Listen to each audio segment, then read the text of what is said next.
Story time again. It was a bright, sunny day. Jupiter was relaxing on a cloud when one of his underlings came to him and told him that the city of Jerusalem was in an uproar. The people were not behaving as Jupiter liked. Rome had had about enough of the nation of Israel anyway, and Jupiter was already angry with Israel for worshiping Yahweh, one of El's many sons. So Jupiter, being holy and good, had to do something about this. He sent one of his prophets into Jerusalem to tell the emperor to attack Jerusalem. "Don't leave anyone in the city alive," the prophet commanded. "Jupiter wants you to wipe out men, women, and children." Well, he did say you could keep the young girls alive for yourselves. So the emperor went to Jerusalem. He ran his sword through everybody he saw, as did his generals and others who worked underneath him. When the job was done, the emperor smiled, but suddenly he heard whimpering coming from inside a barn. He went inside and found a young woman. She was leaning up against the wall of the barn, hiding in the shadows. The emperor might never have found her, but her young son was crying. The son was about 3 years old, and the woman held him in her left arm. The emperor then noticed her other arm. It was holding an older boy, maybe 5 years old. He was bloody and still, and one side of his head had been chopped off. The woman was about 7 months pregnant as well.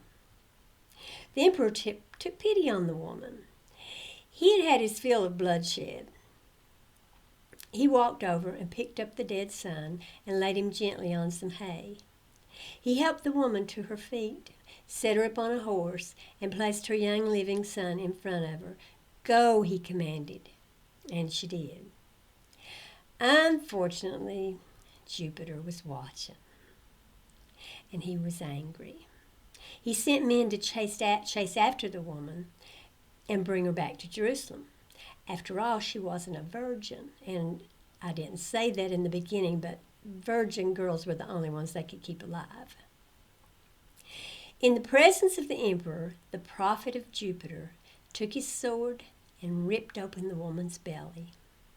Then he thrust his sword through her heart. The child screamed for his mother, but it did him no good. When the mother was dead, the prophet quickly sliced off the boy's head. The emperor was dethroned. Jupiter wanted obedient servants, not weak ones who felt sympathy for pregnant women and children. The emperor's humanity cost him his throne. Isn't this a sad story?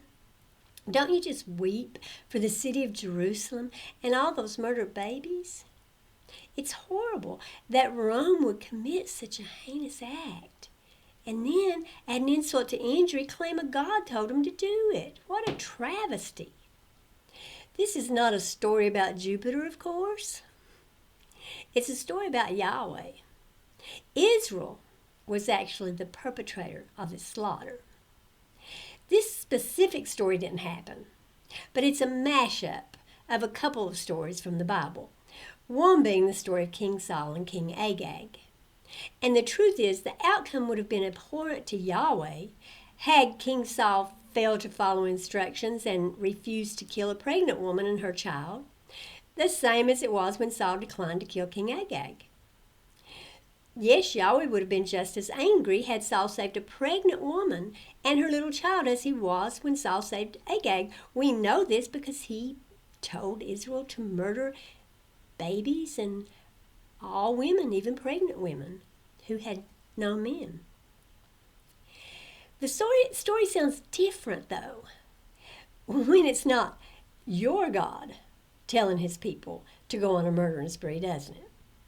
Well, it shouldn't.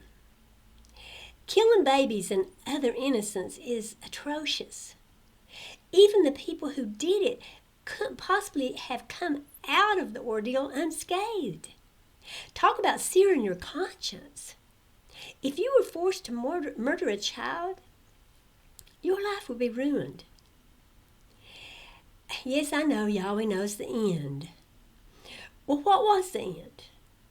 What was so special that had to happen that couldn't have happened without murdering innocent babies? A few people are eventually saved by the blood of Jesus somewhere in the future? And who cares anyway? If you're murdering babies, who cares what good might come? And surely a God could come up with a way to have his will done without resorting to murdering babies. If he can't get things done without committing evil, why would he expect humans to be able to do that? Anyway, is that what Christians believe? That the end justifies the means? And yes, those heathen people were evil. I'm sure they probably were. But what in the world could have been worse, more evil, than chopping up babies and ripping open pregnant women? You know that if you heard this story about another god like Jupiter, and especially if his anger was directed at Israel, you'd recognize that it was wicked. It's just as wicked when it's your God and directed at non-Israelites. Although in this story it was directed at Israel. That was to show you how evil it is, because if it was directed at somebody else, you might not have noticed. You ought to have enough sense to know that this is evil. We all should have always had enough sense to know that, and we didn't. I didn't, sadly. And hey, so much for the devil made me do it, huh? More like the God made me do it. And if you ask a Christian, what would you do if Yahweh told you to kill someone? Their response is usually, God would never tell me to kill someone. Killing is wrong. It's like they've never read their Bible. Well, I've read it, and I know that it's evil.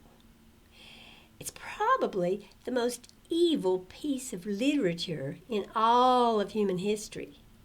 And especially because people believe it and approve of all this murder and all the other evil things that go on in it. I hate the book, as we all should. Thank you for watching. Bye.